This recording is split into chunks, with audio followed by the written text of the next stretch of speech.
shortly after I graduated nursing. Um, I was able to work enough hours for maternity leave, but ended up on sick leave for most of my last trimester. Fast forward, and I have the opportunity to return to work early, and I have a permanent position this time. This is more exciting because my partner was able to take the remainder of my paternity leave and try and start his own business. I was excited to go back to work, although sad to leave my 9.5-month-old. The week before I was set to return, I found out I was expecting again. I'd not planned on this. We'd not been trying. In fact, we'd actively been trying not to get pregnant. To add to my stress, the ultrasound showed that I was, in fact, a month farther along than we initially thought. I was devastated to be pregnant when just returning to a job I was still new at. I was also struggling with the idea of having two babies under two. The final piece was my partner's brand new business that was not financially supportive for when I went on maternity leave for the second time.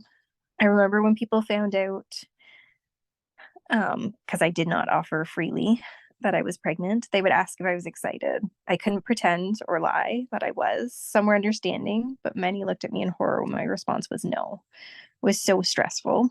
There was little I could find to make me excited about this pregnancy. Again, I ended up on sick leave due to concerns about preterm delivery and my hips and pelvis being so painful I struggled to sit or stand for long periods of time without them seizing. I had so much guilt around not feeling excited and also not being able to enjoy my toddler as I was not allowed to pick her up. I held a lot of resentment towards my partner as well throughout the pregnancy due to our financial struggles. When the time came for delivery, my little rascal was 42 weeks and had kindly wedged herself into my pelvis. During my labor, she started having fetal heart rate drops, and soon it was a case of deliver her within the 5 minutes, or I was having an emergency C-section. I was a mess as I delivered her. Once she was assessed and okay for skin to skin, it was love at first sight. She was more than a pound heavier than my first, so I remember saying to the nurses while they had her on the warmer that she could not be mine.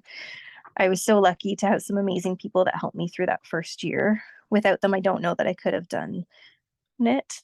I don't want other moms to feel like their lack of excitement for pregnancy during a difficult and stressful time makes them a bad mom or human. It's hard to be excited when there's so many things that are stressing you out. We're human. We can feel conflicted and still love that tiny little human being that is growing, despite not being excited. If I hadn't have felt so guilty about my feelings, I may have reached out more for counseling or looked at possible treatment for my anxiety and depression. Instead, I continued to make it worse by feeling less because of my struggles.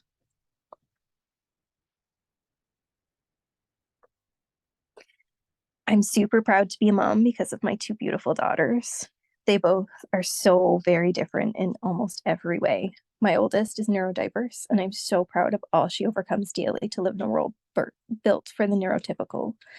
My youngest is a learner. She loves to learn all things and enjoys many of the same things as me. The ability to grow and bring into the world two different and yet incredible humans amazes me every day.